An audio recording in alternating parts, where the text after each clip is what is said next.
Hey, it's Billy D here with the F-16 build. I've been working on this thing every day, it seems like, for the last, I don't know, month. Probably putting 4, 5, 6 hours a day into it. It's been cold, real snowy, nothing to do. So, I've been working on this in my dining room. Thank you, Shelly, that's my wife, for allowing me to do it in here. In fact, halfway through the build, I got new furniture. This is actually a brand new table underneath here. I started with a round, small table. Now I have a big, giant, brand new table with a sheet over it. Working on the plane. Anyways, I've gotten a lot done. I'm just about ready to send this thing out to get painted now. It's going to take about a month, the kid told me, to get it painted. He's going to do an automotive finish on it, a base coat, clear coat. So hopefully it comes out nice. What I've done a lot, a real lot. We've all seen the motor. We've seen it run and stuff. This is just the BYRON adapter that the guys at XPS will send you out when you buy this unit. I painted it red, whatever. I have all my control surfaces. Like I said before, I sheeted them. I ended up putting a thin layer of epoxy on them to seal the wood. When they get painted. I did fill these with carbon fiber and Hysol. Extended a little bit just to give me a little bit more bite on it when I tighten it in. The plane, the wings are done. I made my compartment in here for my servo to go on. I've already mounted servos and stuff in them. These are ready to go. I didn't install the Robarts on here because I'm going to wait till I get it painted first. Then I'll put the ailerons in with the Robarts. One of the last things I did, and I told myself when I Hysol the vertical stab on, that means I'm almost done. Well, 2 nights ago, I glued it on. As you saw in the video before, I have carbon fiber running through the stab into the fuselage on each side, Hysoled in. I did install the Robarts on here. I was looking at it, I had the fit on there, and I couldn't the rudder wouldn't have fit on the plane if I would have glued this on first, so I had to install the Robarts on here. So this tail section's ready to go. They cut out a bay in here for the servo for my rudder.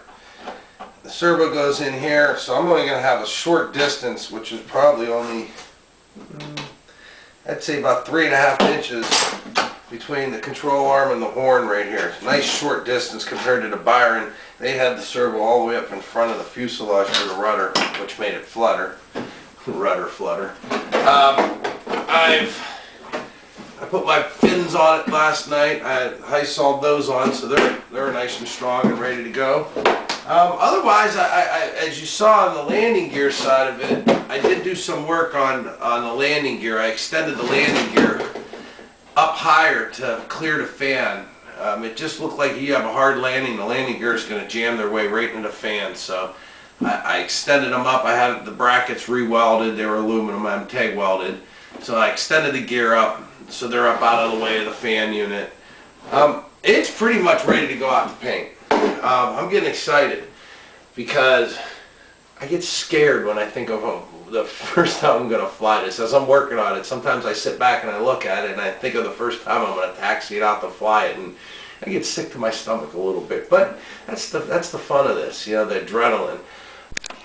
On the last video, we talked about this pocket that was in here that was hollow. That this little brass tube is where the elevator slides through, and I was really concerned about this area being weak.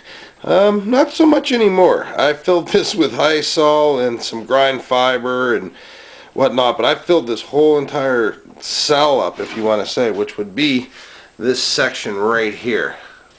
Alright, and then there's a wood former here, and you can kind of see the former. It runs down this way. So let's take a look through the back end, and you can see down in here where I reinforced it all. I filled all that with Hysol. So I feel pretty good on that staying together. You can kind of see up in there a little bit the vertical fin. You can really, it's hard to see. I blocked most of that off. I connected the two, let's see right here, there's a plate right here. Where's that? Right there. That I installed to connect the two formers together just to give the rudder some more support. You only have that little aluminum bracket right there that the wing goes into. You're supposed to go in. and that was it. And then they had you have a little tiny bolt right here that would hold this whole fit on, and then just a dial rod that would hold it here. So what I did, if you look, there's threads inside. I put threads inside there, 1/2 inch bolt.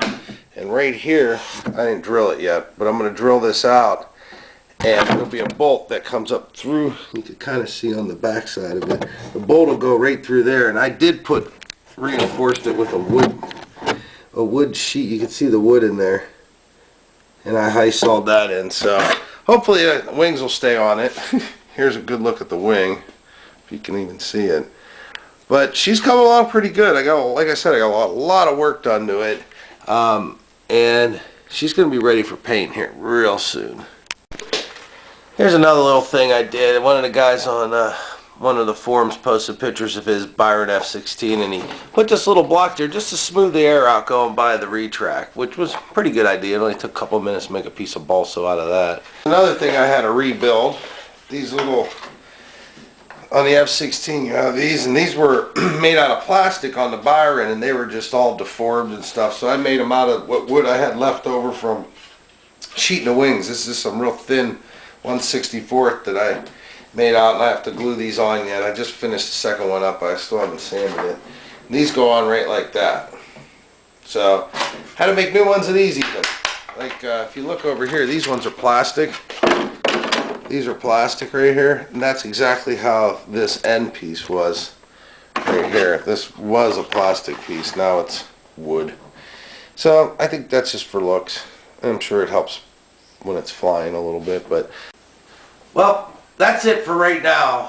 I think I'm going to send it out to paint next week, and I just still like to thank my friends Scott, both Scott from XPX and Scott from Little Screamers, and for all your help, support, and knowledge on helping me out with all this stuff, because this is all new to me. It really is. So this is really one of my first, I won't say scratch build, but start from scratch and build.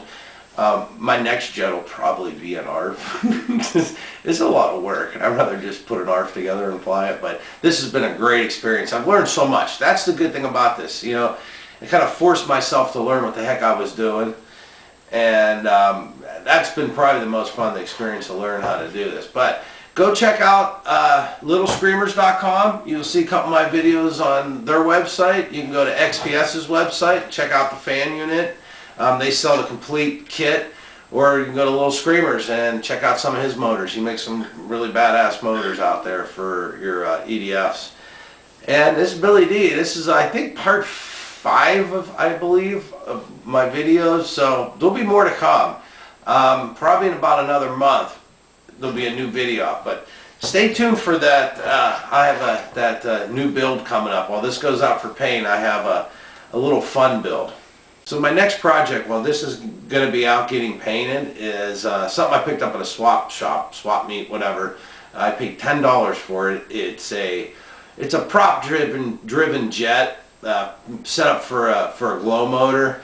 I'm going to try to make it into an EDF jet, and I'm going to, because being that I paid $10 for it, I'm going to try to do this as absolutely as cheap as possible, just to see if I can get something to fly. I'm not going to compromise safety or anything like that, but I'm going to make it the most inexpensive way I can make it. You know, being that the BYRON will be the fun, nice jet, and I'll try to make this one as just something to play around with, you know, and if something bad happens to it, it's not the end of the world. So stay tuned for that. That's going to be a pretty fun build for you guys out there that don't have $1 million to put in something like this, and you want to take something smaller and kind of convert a glow jet to a ducted fan. I don't even know if it's going to work, so it'd be fun to watch. So check it out. It's Billy D. Don't forget, subscribe to my videos wherever the subscription button is, up, down, left, or right, and you'll be able to see more of my videos. So thanks a lot, and we'll see you back for the next video.